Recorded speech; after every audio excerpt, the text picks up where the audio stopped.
There's a crisis going on in the Congo. Also, there is a genocide going there as well. Why?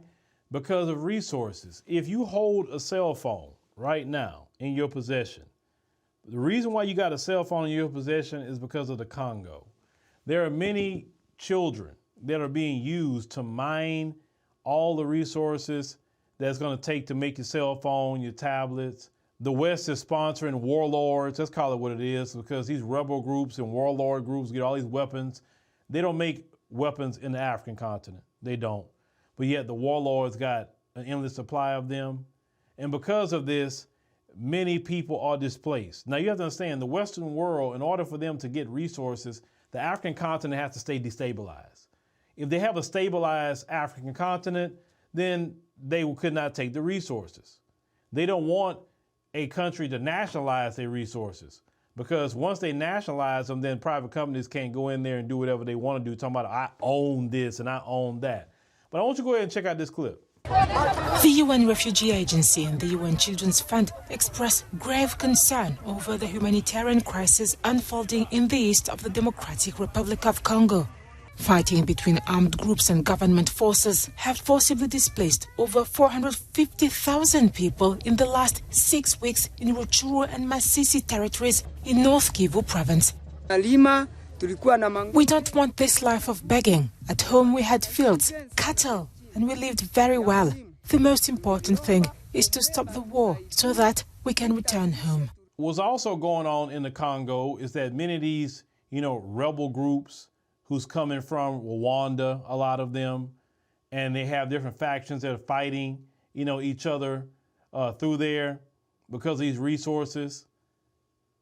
The world isn't saying anything. There are many women that are taken by these rebel groups and they are violated.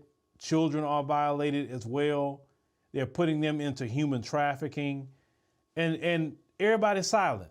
Nobody's saying nothing. All these people in this country that were speaking up about other conflicts, but not one of them have ever spoke a word about what's happening to children in the Congo. Children are mining with no equipment. Children shouldn't be doing this anyway, but they're mining all day for $1 a day. $1. One. Now, many of you don't even want to work for 1 hour for the minimum wage in the United States. And you have children working for $1 for a whole day of work. Then if you see some of the videos of them mining in the Congo, it's the most unsafe thing ever. But the Western world don't really care about that. They don't care what happens to black folk. Well, look, what happens to us here? They don't care about us either, right? But it's no reason that a child should be at a mine mining anything. I seen a video of a brother in the Congo. They tied a rope to him and he was going down there to get some of the resources, and he went in a hole of water. I couldn't even see in that water. They had the brother down there. He had to hold his breath to try to get this resources they trying to get out of there, right? And then they eventually pull him out. I don't see how he held his breath that long. I don't even see, but he came out of there and I'm like, really? This is what y'all doing? All the equipment we got all over the world, heavy equipment to do this work, and this is what you got people doing? Like, wow. I was so shocked at seeing that. So shocked at seeing children, my little girl's age. She's 9-year-olds. I even seen 4-year-olds. My grandson is 4. They had 4-year-olds mining. 4-year-olds. And nobody's saying nothing about it. All you African leaders on the continent, you're not saying nothing. Like that's why the African continent is where it's at times, because you care more about your tribe, but you're not looking at for the whole of the continent. Regardless of what it is, black folks are the same. Yeah, you may be different in the language and custom and culture, but on a global scale, we are the same. And all that "you not my people" stuff, so I don't care, it's why black folks exactly where we at today. What if at least half of us in the black world would work together? At least half. We would change everything. And the white supremacist, he needs you to keep saying "you not my people." He needs that. Because as long as he can keep you divided, he got you conquered. You better understand, the white supremacists have you conquered. They have conquered the whole black world by dividing. They love to hear you say, "You're not my people." They love that. Now, I'm saying that in this doesn't mean that we can't check each other for when you're getting out of line. Because you'll take what I just said and try to say, "Oh, well, some of y'all be talking about what black immigrants be talking about." No. Only time we say something is when you side with racism, white supremacy against us. Or you come in here with this uppity attitude thinking you better. Why you acting like you better? To impress massa. That's why you're doing it, right? Because you're not doing it to impress other black folk. So yeah, we're going to check you for that. Yes, we're going to check you. What I'm saying about unification has nothing to do with checking another family member when they out of line.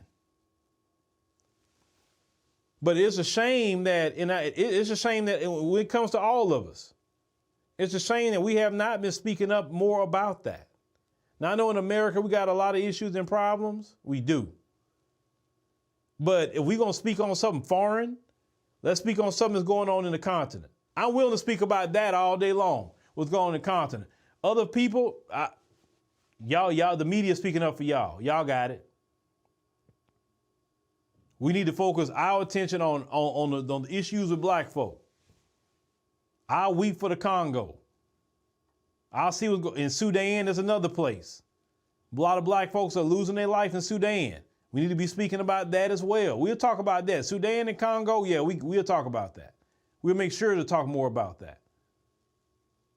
I don't have the energy or the time to be focusing on others that when they in this country, they treat my people any kind of way. So nah, I'm good. I'm gonna focus on my own.